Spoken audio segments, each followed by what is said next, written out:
दोस्तों नमस्कार, स्वागत है एक बार फिर से आज की बड़ी और ताजा खबरों में। आपको बता दें कि किसान 5 जून को बीजेपी सांसदों और विधायकों के दफ्तरों के सामने करेंगे विरोध प्रदर्शन। वहीं बाबा रामदेव के खिलाफ रेजिमेंट डॉक्टर एसोसिएशन ने भी खोला मोर्चा।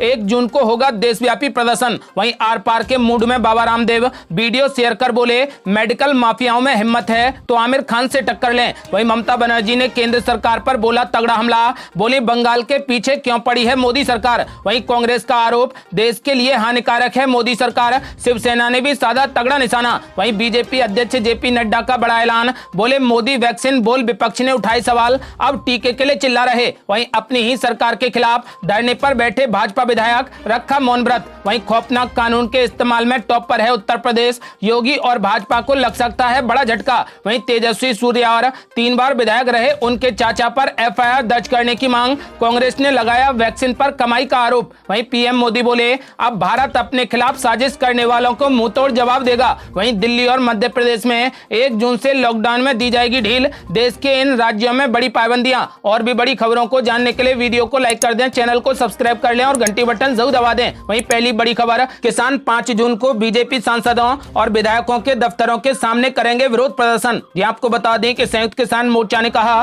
कि किसान 5 जून को बीजेपी सांसदों और विधायकों के कार्यालयों के सामने कृषि कानूनों की प्रतियां जलाकर संपूर्ण क्रांति दिवस मनाएंगे। पिछले साल इसी दिन अध्यादेश लागू किए गए थे। अध्यादेश लागू होने के बाद पिछले साल सितंबर में संसद में तीनों कानून पारित किए गए और बाद में राष्ट्रपति ने इसको अपनी मंजूरी दे दी। केंद्र के तीनों कानूनों को वापस लिए जाने और अपनी फसलों के लिए न्यूनतम समर्थन मूल्य की गारंटी की मांग को लेकर हजारों किसान पिछले साल नवंबर से ही दिल्ली की सीमाओं पर डटे हैं। प्रदर्शन में शामिल 40 से ज्यादा किसान संगठनों का नेतृत्व कर रहे संयुक्त किसान मोर्चा ने कहा कि 5 जून 1974 को जयप्रकाश नारायण ने संपूर्ण क्रांति की घोषणा की थी और तत्कालीन केंद्र सरकार के खिलाफ जन आंदोलन शुरू किया था। पिछले साल सरकार ने 5 जून को ही अध्यादेश के तौर पर किसान विरोधी कानूनों को प्रस्तुत किया था। किसान संगठन ने कहा कि संयुक्त किसान मोर्चा ने 5 जून को देश भर में संपूर्ण क्रांति दिवस मनाने का फैसला किया है। हम नागरिकों से भाजपा सांसदों, विधायकों और जनप्रतिनिधियों के कार्यालयों के सामने तीनों कृषि कानूनों की प्रतियां जलाने की अपील करते हैं। इसे जन आंदोलन बनाया जाए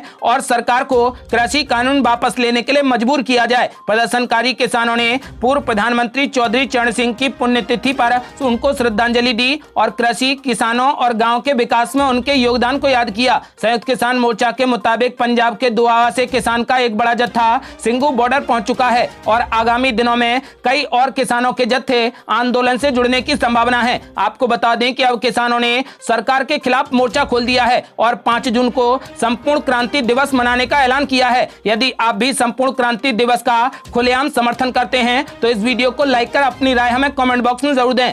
अगली बड़ी खबर, बाबा रामदेव के खिलाफ रेजिडेंट डॉक्टर्स एसोसिएशन ने भी खोला मोर्चा। 1 जून को होगा देशव्यापी प्रदर्शन। ये आपको बता दें कि एलोपैथी पर योग गुरु बाबा रामदेव की टिप्पणी से नाराज federation of resident doctors association के सदस्यों ने कहा कि वे 1 जून को देशव्यापी विरोध प्रदर्शन करेंगे और इसे काला दिवस के रूप में मनाएंगे।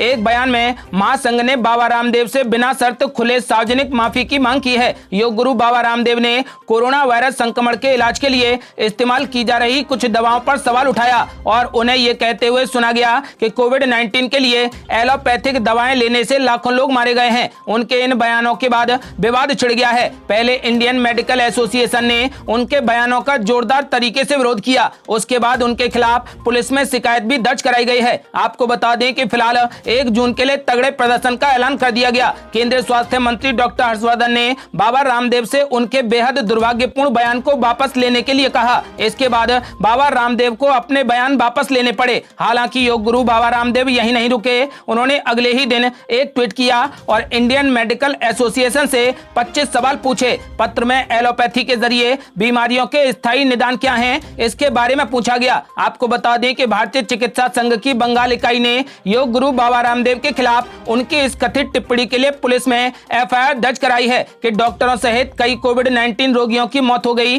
क्योंकि आधुनिक दवाएं बीमारी का इलाज नहीं कर सकती हैं। संगठन ने कोलकाता के सिंधी थाने में शिकायत दर्ज कराई है जिसमें बाबा रामदेव पर महामारी के दौरान भ्रामक और झूठी जानकारी देने के साथ जनता के बीच भ्रम पैदा करने का आरोप लगाया गया है। आपको बता दें कि चारों तरफ से बाबा रामदेव को घेर लिया गया है और 1 जून को बाबा रामदेव के खिलाफ तगड़ा प्रदर्शन होगा। अगली बड़ी खबर आर पार के मूड में है बाबा रामदेव। वीडियो शेयर कर बोले मेडिकल माफियाओं में हिम्मत है तो आमिर खान से टक्कर लें। ये आपको बता दें कि बाबा रामदेव अब डॉक्टरों के पीछे हाथ धोकर पड़ गए हैं। एलोपैथी के खिलाफ बोलने के बाद योग गुरु बाबा रामदेव की मुश्किलें कम होने का नाम नहीं ले रही, लेकिन इसके बावजूद भी वे अपने बयान देने से नहीं थम रहे। इस बार उन्होंने फिल्म अभिनेता आमिर खान का एक वीडियो साझा कर कहा कि हिम्मत है तो इनसे टक्कर लो। वीडियो में आमिर खान अपने शो सत्यमेव जयते में दवा के दामों पर चर्चा कर रहे हैं। योग गुरु बाबा रामदेव ने बॉलीवुड अभिनेता आमिर खान के टेलीविजन शो सत्यमेव जयते का एक पुराना वीडियो ट्वीट किया और पूछा कि क्या मेडिकल माफिया में बॉलीवुड अभिनेता को टक्कर देने की हिम्मत है।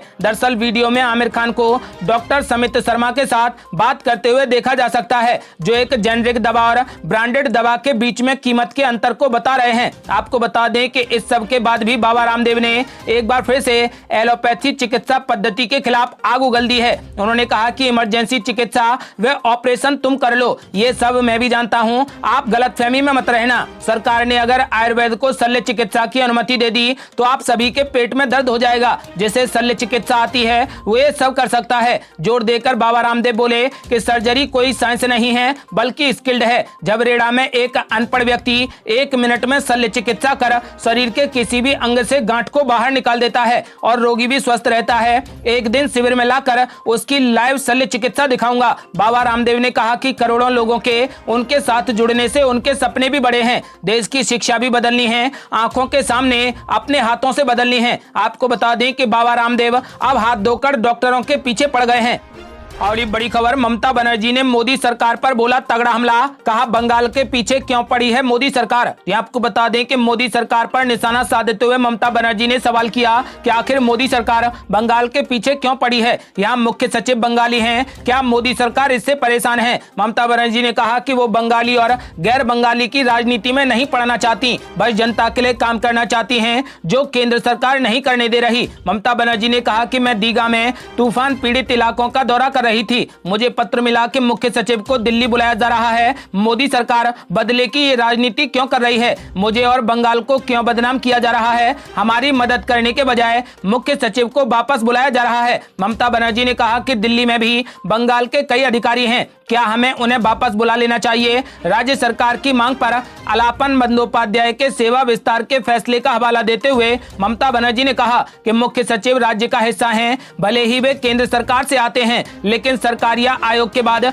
मुख्य सचिव राज्य सरकार का अधिकारी होता है और पूरी तरह राज्य के लिए काम करता है। ऐसे में बंदोपाध्याय पर फैसले से पहले राज्य से चर्चा क्यों नहीं की जाए। आपको बता दें कि ममता बनर्जी ने कहा कि बंदोपाध्याय की प्रतिनियुक्ति पर उन्होंने केंद्र से बात करने के बारे में सोचा था, लेकिन उन्हें बताया गया कि केंद्र सरकार ने केंद्रीय प्रशासनिक अधिकारी और कलकत्ता हाईकोर्ट में बंदोपाध्याय के ट्रांसफर पर कैवेट दिया है। अब हमारी सरकार इसको लेकर कानूनी रास्ते तलाशेगी। आपको बता दें कि ममता बनर्जी ने मोदी सरकार पर तगड़ा हमला बोला है और कहा है कि मोदी सरकार बंगाल के पीछे आखिर क्यों पड़ी है।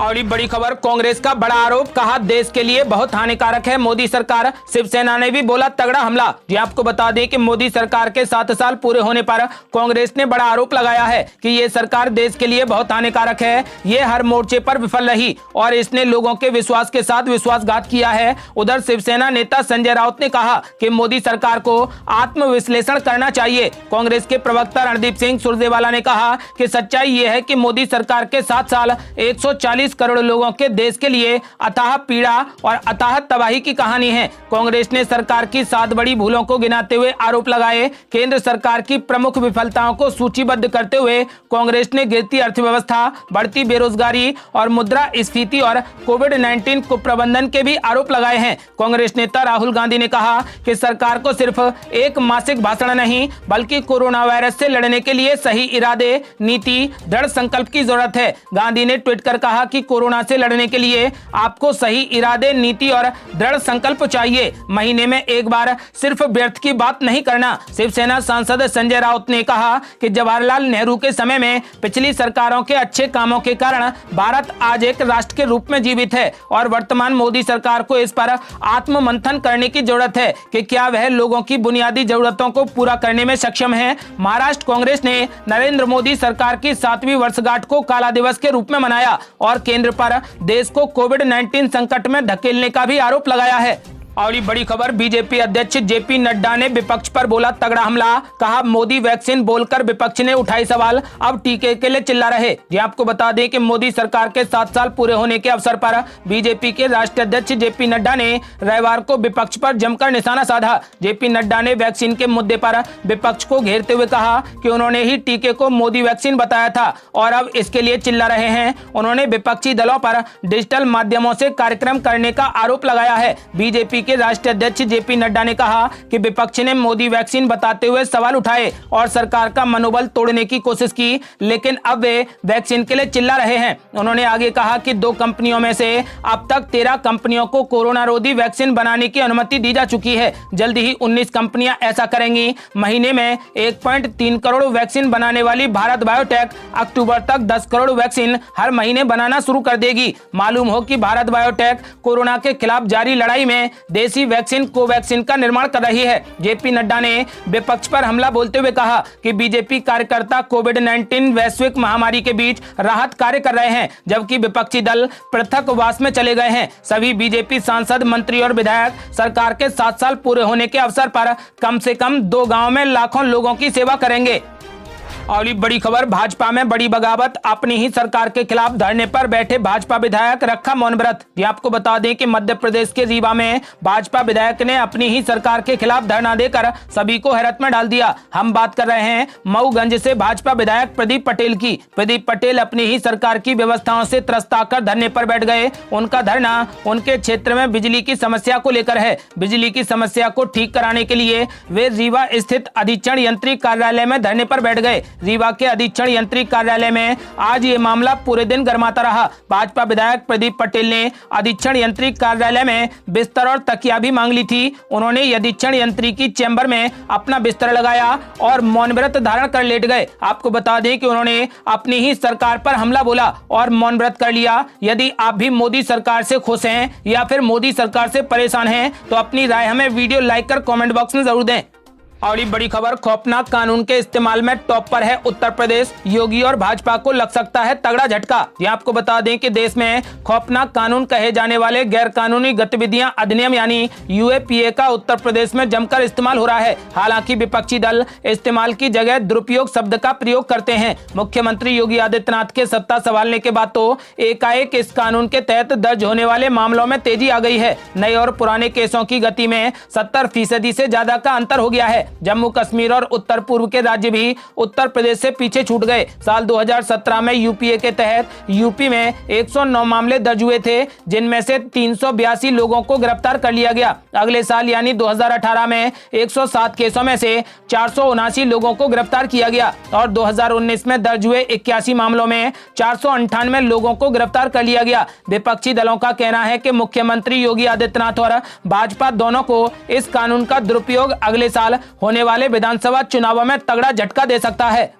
और बड़ी खबर, बीजेपी नेता तेजस्वी सूर्या और 3 बार विधायक रहे उनके चाचा पर हो एफआईआर दर्ज। कांग्रेस ने लगाया वैक्सीन पर कमाई का आरोप। ये आपको बता दें कि भाजपा के तेज तर्रार और युवा सांसद तेजस्वी सूर्या पर कांग्रेस ने बड़ा आरोप लगाया है। कांग्रेस का आरोप है कि तेजस्वी सूर्या और 3 बार विधायक रह चुके उनके चाचा रवि सुब्रमण्यम वैक्सीन पर आम जनता से कमाई कर रहे हैं। कांग्रेस प्रवक्ता पवन खेड़ा ने दोनों नेताओं पर यह आरोप लगाया है और कथित लीक ऑडियो के वायरल होने पर लगाया है। इस लीक ऑडियो में कोविड की वैक्सीन को लेकर बातचीत का हवाला दिया गया है। इसमें वैक्सीन की कीमत 900 रुपए बताई जा रही है। ऑडियो रिकॉर्डिंग में वैक्सीन की जानकारी देने वाला कह रहा है कि इस 900 रुपए में से 700 रुपए रवि सुब्रमण्यम की जेब में जाएंगे। आपको बता दें कि पवन खेड़ा ने कहा कि कुछ दिनों पहले पूरे शहर में तेजस्वी सूर्या की तस्वीर वाली होर्डिंग्स लगी थी। इन होर्डिंग्स में लोगों को एक खास अस्पताल में टीकाकरण करवाने की अपील की जा रही थी। आरोप है कि ये निजी अस्पताल और किसी का नहीं बल्कि रवि सुब्रमण्यम का ही है। पवन खेड़ा ने आरोप लगाया है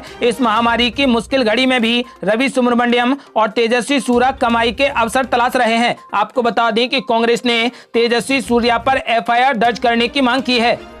और बड़ी खबर, मुख्यमंत्री अशोक गहलोत का मोदी सरकार पर तगड़ा हमला। कहा पेट्रोल डीजल की कीमतें बढ़ाकर आम जनता की मुश्किलें बढ़ा रही मोदी सरकार। आपको बता दें कि राजस्थान के मुख्यमंत्री अशोक गहलोत ने ईंधन की कीमतों में हो रही लगातार वृद्धि और बढ़ती महंगाई को लेकर केंद्र सरकार पर निशाना साधा है। उन्होंने कहा कि प्रधानमंत्री नरेंद्र मोदी के नेतृत्व वाली सरकार कोविड-19 वैश्विक महामारी में पेट्रोल डीजल की कीमतें लगातार बढ़ाकर आम जन को मुश्किल में डाल रही है। उन्होंने कहा कि राज्यों में पेट्रोल के दाम 100 रुपए लीटर से अधिक हो गए हैं। गहलोत ने कहा कि एक तरफ आम आदमी कोविड-19 से और आमदनी कम होने से परेशान है, वहीं दूसरी ओर मोदी सरकार महंगाई से उसके लिए मुश्किलें पैदा कर रही है। मुख्यमंत्री ने एक बयान में दावा किया है कि मोदी सरकार की 1/3 कमाई पेट्रोल व डीजल पर कर से हो रही है। उन्होंने कहा कि जब केंद्र सरकार को पेट्रोल व डीजल पर कर कम करके आम आदमी को राहत देनी चाहिए थी, तब इस साल के बजट में इन पर एक नया कर लगा दिया, जिससे परिवहन लागत बढ़ गई है और सभी चीजों पर महंगाई बढ़ रही है। आपको बता दें कि पेट्रोल डीजल की कीमतों को लेकर मोदी सरकार पर अशोक गहलोत ने हमला बोला है। ये थी अब तक की बेहद बड़ी खबरें। यदि आप भी चाहते हैं कि जल्द से जल्द भारत कोरोना मुक्त हो जाए और कृषि कानूनों का जल्द समाधान निकले, तो इस वीडियो को लाइक कर अपनी राय हमें कमेंट बॉक्स में जरूर दें। यदि आपने अभी तक हमारे चैनल को सब्सक्राइब नहीं किया है तो कृपया चैनल को सब्सक्राइब कर घंटी बटन जरूर दबा दें। जल्दी मिलते हैं बड़ी अपडेट के साथ, तब तक के लिए जय हिंद, जय भारत।